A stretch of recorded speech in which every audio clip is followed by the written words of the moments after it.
1943년 후반 태평양 전쟁 현재 동부 뉴기니 지역에서의 호주군과 미군의 연합군대, 일본군의 전투들을 살펴보고 있습니다. 과다카날 전역이 1943년 2월에 끝나고 6월에 연합군이 다시 대규모 공세를 취해 반격의 다른 축인 솔로몬 제도에서 뉴조지아 지역까지 거의 점령했고, 이때 동부 뉴기니에서도 똑같이 일본군과의 전투가 벌어지고 있었습니다. 동부 뉴기니의 일본군 근거지는 크게 세 군데, 외왁, 마당, 레이인데 각각 일본 육군 41사단, 20사단, 51사단이 주로 방어를 맡고 있습니다.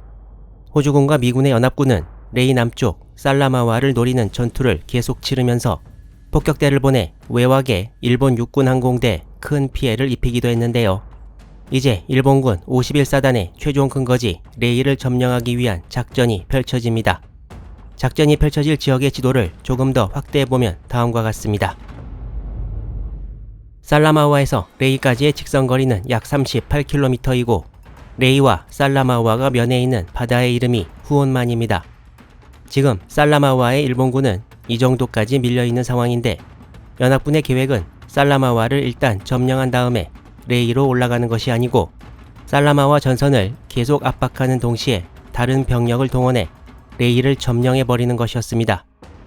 살라마와를 먼저 점령한다면 레이에서도 똑같이 전투를 치러야 하지만, 후방에 레이가 위협당한다면 살라마와의 일본군은 결국 끝까지 싸우지 않고 퇴각할 것이라고 연합군 수뇌부는 생각했습니다. 연합군의 레이 공격 작전 계획은 이미 1943년 초반부터 고안되기 시작했습니다. 연합군의 레이에 대한 주된 공격 계획은 다음과 같았습니다. 먼저 1개 사단 정도의 병력을 레이 근방 해안에 상륙시켜 레이로 전진시키는데, 여기서 연합군이 우려했던 것은 마당을 비롯한 북쪽에서 마캄강을 따라 일본군 지원병력이 레이에 보강되는 것이었습니다. 그걸 막으려면 연합군 사단이 해안에 상륙함과 동시에 충분한 병력을 동원해 이 지역을 봉쇄해야만 했습니다.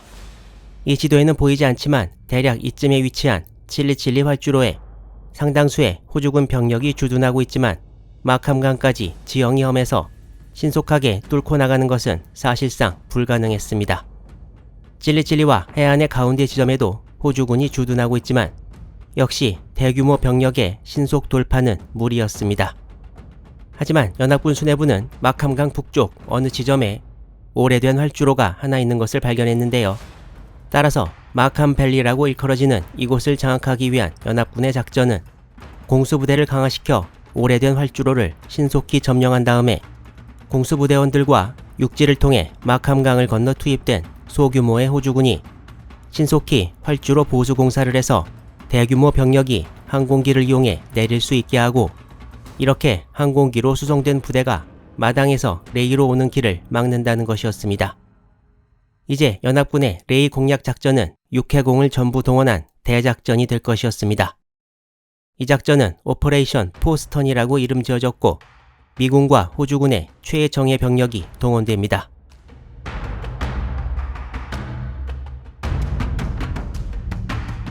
호주는 2차 대전 때 상당한 국력을 기울여 연합군 편에서 싸웠습니다.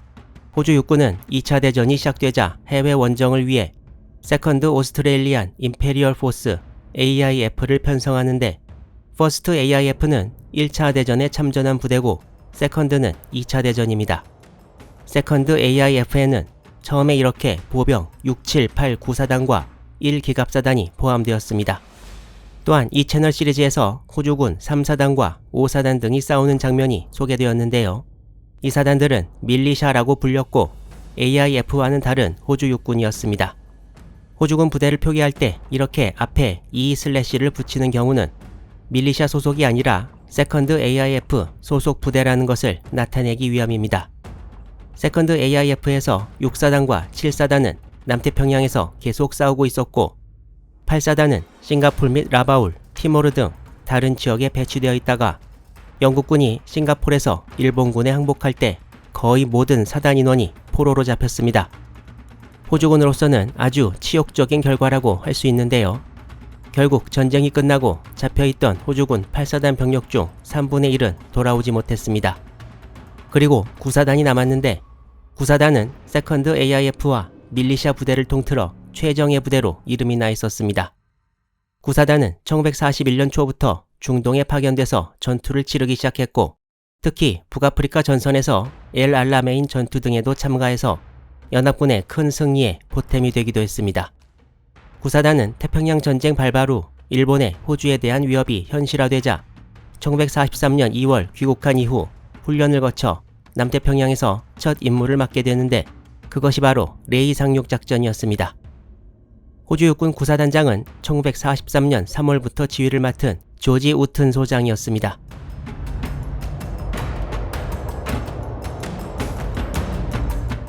레이에서 조금 떨어진 동쪽 해안에 상륙해 레이로 진격할 부대는 호주 육군 구사단이 되었고 마당에서 내려오는 일본군 증원 병력을 막기 위한 활주로 후보지는 마캄강 북안의 나드잡이라는 곳이 선정되었습니다. 이제 여기에 강하에서 활주로를 장악할 공수부대를 골라야 하는데 이 임무를 맡을 부대로는 미육군의 503 낙하산 보병연대가 선정되었습니다. 503 낙하산 보병연대는 1942년에 편성되어 계속 훈련을 받았는데 미니 시리즈 밴드 오브 브라더스에 나오는 506 낙하산 보병연대는 503 연대와 비슷한 1942년에 편성돼서 결국 유럽 전선으로 가게 되는데요. 503 연대는 태평양 전선에 최초로 파견된 공수부대가 되었습니다. 503 낙하산 보병연대의 지휘관은 케네스 H. 킨슬러 대령이었습니다. 당시 503 낙하산 보병연대는 호주 북쪽 고든베일에 이미 진주해 있었는데 원래는 나드잡 강하에 연대 총병력 2,000명 중 1개 대대만 투입하려다가 나드잡 주위에 지형을 볼 때 커버해야 할 지점들이 많아서 결국 전체 연대 병력이 작전에 투입되게 되었습니다. 이에 503 낙하산 보병연대 전체 병력은 1943년 8월 23일 극비리의 동부 뉴기니 남쪽 포트 모레스비로 이동했습니다. 공수부대가 활주로를 장악하고 보수공사를 한 이후에 투입될 호주군은 조지 베이시 소장이 지휘하는 같은 세컨드 AIF 소속의 호주 7사단이었습니다. 베이시 소장은 미군 폭격기를 타고 직접 나드잡 상공을 8월 7일에 시찰했습니다. 7사단 25여단은 작전 개시일 2일 후에 찔리찔리 비행장에 집결해서 활주로 정상 가동 소식이 오면 나드잡으로 이동할 계획이었고 7사단 21여단은 이후 포트 모레스비에서 바로 나드잡으로 이동하게 되었습니다. 북서쪽에서 내려올 일본군을 막을 방어선이 나드잡을 중심으로 형성되면 7사단 병력도 레이를 향해 진군할 계획이었습니다.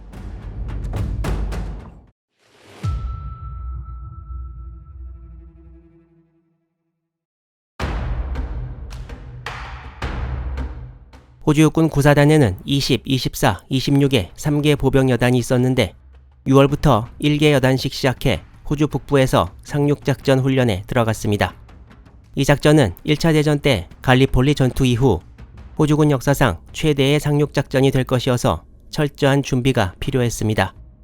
구사단 병력은 1943년 7월 하순부터 8월 12일까지 차례로 호주를 떠나 미름 만에 연합군 기지에 도착했습니다. 살라마와 인근에서 호주군, 미군과 일본군 간의 전투가 벌어지고 있을 무렵 이렇게 연합군은 레이 공략을 위한 준비를 철저히 해나가고 있었던 것입니다. 레이 상륙작전의 D-Day는 1943년 9월 4일, 미군 공수부대의 나드잡 강화 D-Day는 다음 날인 9월 5일로 정해졌습니다. 하지만 살라마와를 중심으로 한 남쪽 전선도 쉴 수는 없었습니다. 연합군은 살라마와 전선에서 최대한 일본군을 괴롭혀 다가올 레이 공략 작전에 일본군이 신경을 못 쓰게 해야 했습니다. 그 말은 곧 레이 공략 작전이 시작되기 전에 살라마와를 점령해서는 안 된다는 것이기도 했습니다. 1943년 8월 20일 남쪽 전선의 전투를 지휘하던 호주군 3사단장 세비지 소장은 이쪽 전선의 지휘권을 5사단장인 에드워드 밀포드 소장에게 인계했습니다.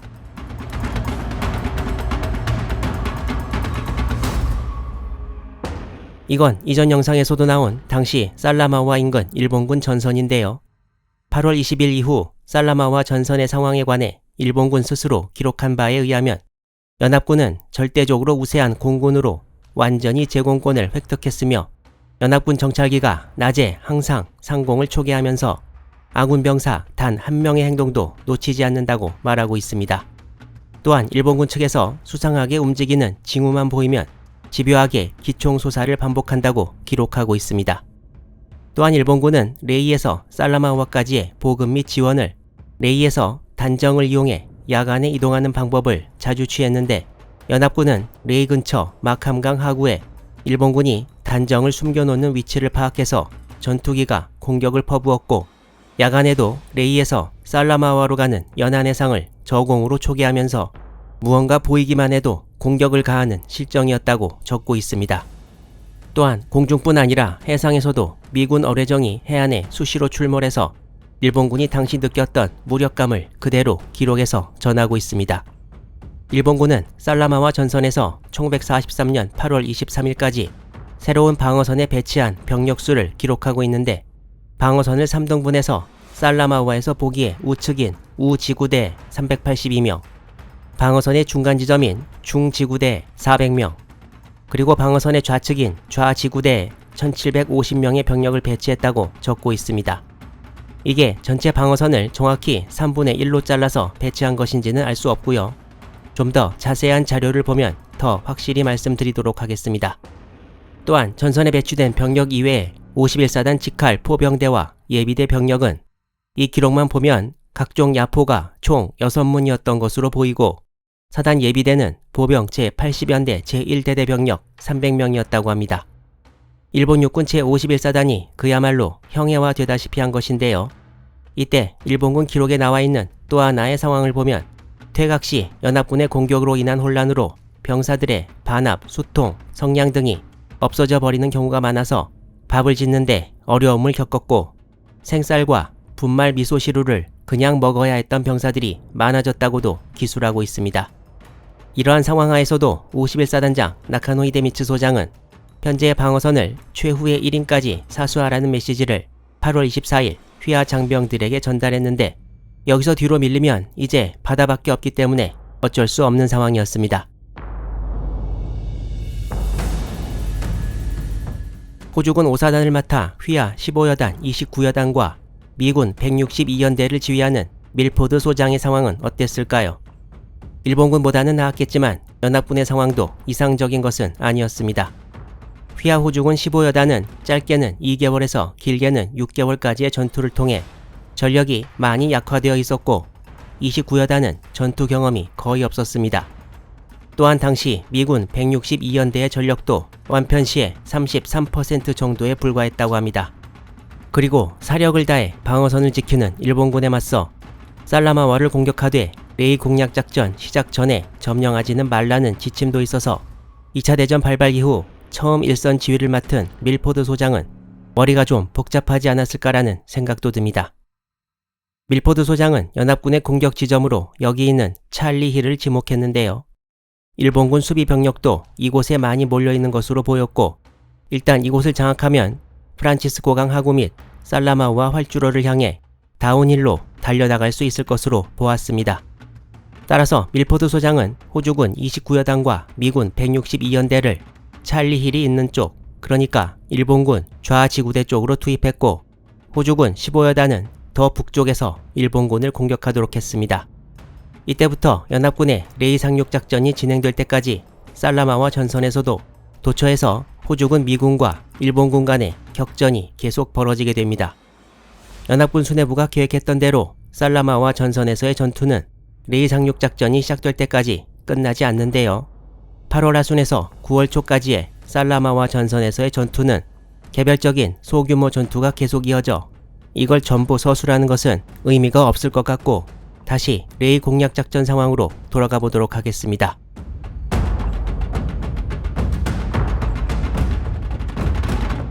시간은 흘러 1943년 9월 2일이 되었고 호주군 9사단이 수십 척의 수송선에 몸을 싣고 미름만을 떠났습니다. 출항하는 날은 비가 쏟아져서 부두에 도열한 호주군 병사들이 전부 흠뻑 젖었지만 수십 척의 수송선이 바다를 항해하는 모습을 보면서 병사들은 두려움보다 자신감을 얻었다고 호주군 기록은 말하고 있습니다. 9월 3일 오후가 되어서야 호주군 부대는 진짜 목적지가 어디인지 알게 되었고 부대가 상륙할 레이 동쪽 해안 지도가 장교들과 부사관들에게 배부되었습니다. 호주군 병사들은 미군이 제공한 보병 수송선, 탱크 수송선 등에 승선했는데 이때 병사들의 분위기는 호주군 기록에 Excited Anticipation, 즉 흥분된 기대였다고 서술하고 있습니다. 어느 호주군 병사는 이 상륙작전을 1차 대전 때 갈리폴리 상륙과 비교하면서 우리가 이전 선배들처럼 용감히 싸울 수 있을까라는 메모를 하기도 했다는데요. 갈리폴리 전역은 결국 실패로 돌아갔지만 호주군의 레이 상륙작전과 이어지는 동부 뉴기니에서의 전투는 어떻게 진행될지 앞으로의 진행 상황을 기대해 주시기 바랍니다.